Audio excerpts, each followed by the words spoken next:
आज आमे बनैबा पियाजर पकुड़ी रेसिपी। खाइबाकू बहुत ही बढ़िया लगी था। साधारणतः सबू पकुड़ी ठारू पियाजर पकुड़ी अधिक स्वादिष्ट लगी था। आउ यही शीत दिन में जदि गर्मा गर्म चा सहित पकुड़ी टिके हो ना, पूरा पियाजर पकुड़ी पूरा मजा आसीज। आउ केमिति पियाजर पकुड़ी बनैले पूरा हल्का लगुथिबो, पाटी को पूरा क्रिस्पी ऊपर भीतर पूरा सॉफ्ट लगिबो। सबू टिप्स सहित आपण मानकू पकुड़ी रेसिपी शेयर करी, जेमिति आपण मानकर पियाज पकुड़ी पूरा परफेक्ट भावे बनिबो। तेबे चलंतु आउ डेरी न करी आरंभ करिबा जो रेसिपी। पियाज पकुड़ी बनेबा पई ए सबु सामग्री दरकार। आउ मु 5 ରୁ 6 जन पर्यंत जेमती खाइबे मु तो सेतिकी पकुड़ी पैंकी जिनस सब नहीं। आपण माने आपण मानक हिसाब रे कम किबा अधिक बनै पारिबे। आ मु पियाज को देखि पारुचंती एहीपरि भाव में पतला पतला करके 4 ରୁ 5टा पियाज को नहीं जाइछि। किछि आंब कसिया अदा को ग्रेट कर नहीं जाइछि, किछि धनिया पत्र आ तापर बेसन को नहीं, रिफाइंड ऑयल आउ मठी लूण को मध्य नहीं, आउ ता सहित कंचा लंका आउ जीरा आउ ता परे नहीं जाइछि जुआणी, जहाँ फल कि आपण मानको डाइजेशन करने को बहुत बढ़िया सहायता करबा। आउ बढ़िया लागिबो, आपण मानक पकुड़ीर स्वाद 2 गुणा बढ़ी जीवो। तापर किसी जीरा को नहीं आ भूसंग पत्र को मध्य एहीपरि भाव में कट करी नहीं जाइछि। आपण मान चाहिए भूसंग पत्र किंबा धनिया पत्र दुईटा भितरु केवल भूसंग पत्र नहीं पारिबे। जदि आपण मानक पाखर धनिया पत्र अच्छे मध्य ऐड करि पारिबे। आपण माने चाहिए हेंगू मध्य ऐड करि पारिबे पकुड़ी रे, किंतु मु हेंगू ऐड करिनी। आउ जदि आपण माने चाहुचंदी सोडा को ऐड करिया को अल्प टिके छोटो पिंच रो मध्य ऐड करि पारिबे। आ मु एथरे जीरा आउ नै जाइछि जुआणी हाफ स्पून लेखाए नैछि। आउ कंचा लंका मु मोर रागर हिसाब रे नैछि। आपण मान चाहिए रागर मात्रा आपण माने कम किमा अधिक करि पारिबे। एबे चलंतु आमे पकुड़ी को प्रस्तुत करिबा। प्रथमे तार बैटर टी को बनेबा। तापर देखि पारुचंदी गोटे बड़ जगार बेसन टी को सब गुड़िक ढाली नहीं जाइए। आउ तापर मैं दे दोची स्वाद अनुसार लूण। अधिका पकुड़ी रे लूण हेले बिल्कुल भले लगे नहीं, कारण हल्का टिके लूण कम थिबा। ता ऊपर आमे बीट लूण माने ब्लैक सॉल्ट पकई थाउ, खाइबा को बढ़िया लगी थाए। अधिक लुणिया हेले पकुड़ी बिल्कुल भल लागेनी। आउ मिठालिया मिठालिया लगे, जेहेतु पियाज पकुड़ी भल लगी थाए तो अल्प लूण देखिकी पकेबे। तापरे अल्प अल्प करके आमे पानी को दबा बेसन रे। आउ बेसन रो बैटर टी को बिल्कुल पानिया करबानी किंबा अधिक बहुलिया मध्य रखिबा नाही, मीडियम देखिकी आमे रखिबा। जहाँ पर कि आमर पकुड़ी रो बैटर टी बिल्कुल पानिया हबो नाही, तेल मध्य अधिक टाणिबो नाही।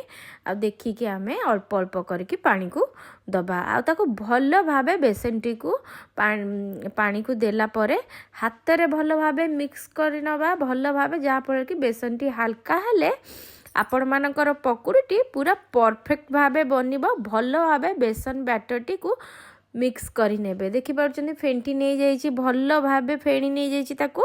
आ देखि पारुचंदी बैटर टी पूरा बेसी मोटा नुह बेसी बौलिया नुह, पूरा हल्का हो जाइछि। आउ आपण मान चाहुचंदी जदि सोडा पकेया पई अल्प छोटो पिंच पकेई पारिबे, किंतु मु ऐड करू नाही।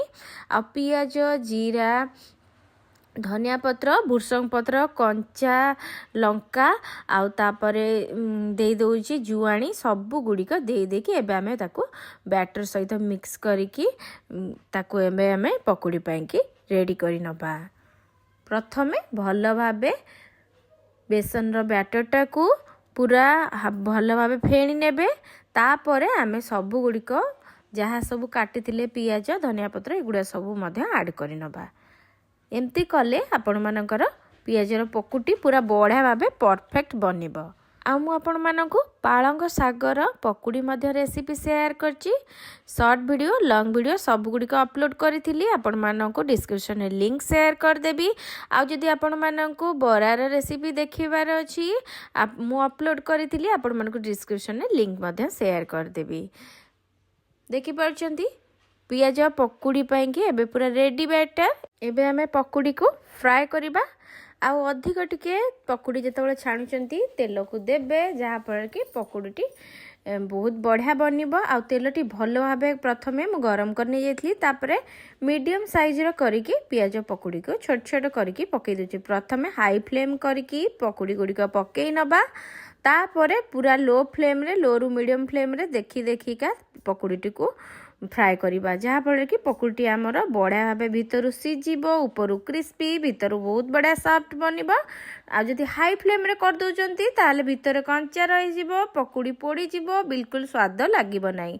आ पकुड़ी पूरा फ्राए करबानी लाल लाल करके मीडियम देखिकी फ्राए करबा आउ बेसी माने डीप फ्राए करबानी लाइट लाइट ब्राउन टिके कलर आसी जाइतबो आमे फ्राए कले पियाज पकुड़ीटा मीठा मीठा लागिब खाइबा पई बहुत स्वादिष्ट लागिब। देखि पार्छन्ती गोटे साइड बढ़िया भावे फ्राए हे आसिलानी एबे आमे आर साइड को ओल्टेई नबा।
एबे देखि पारुचंदी केते बढ़िया भाबे पकुड़ीर कलर आसीगलानी आ बेसी आमे फ्राए करबानी पकुड़ीटी एमती रहिले खाइबा को बहुत ही बढ़िया लगी थाए।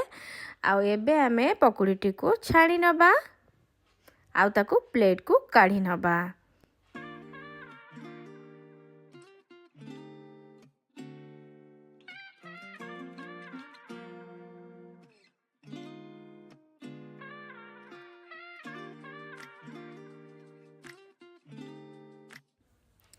एबे तो आमर गरमा गरम पकुड़ी पूरा रेडी है ता सहित मुझे कंचा लंका को मध्य छाणिकी नहीं जाइए आ ता सहित ब्लैक सॉल्ट को मध्य पकई दूची बीट लुण को जहाँफल कि खाइबा को बहुत ही बढ़िया लगे।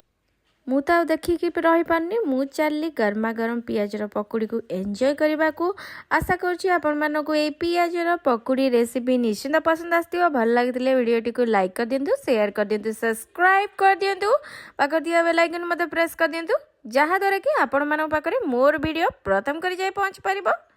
ते मु रहूची देखा नेक्स्ट वीडियो रे टाटा बाय बाय नमस्कार।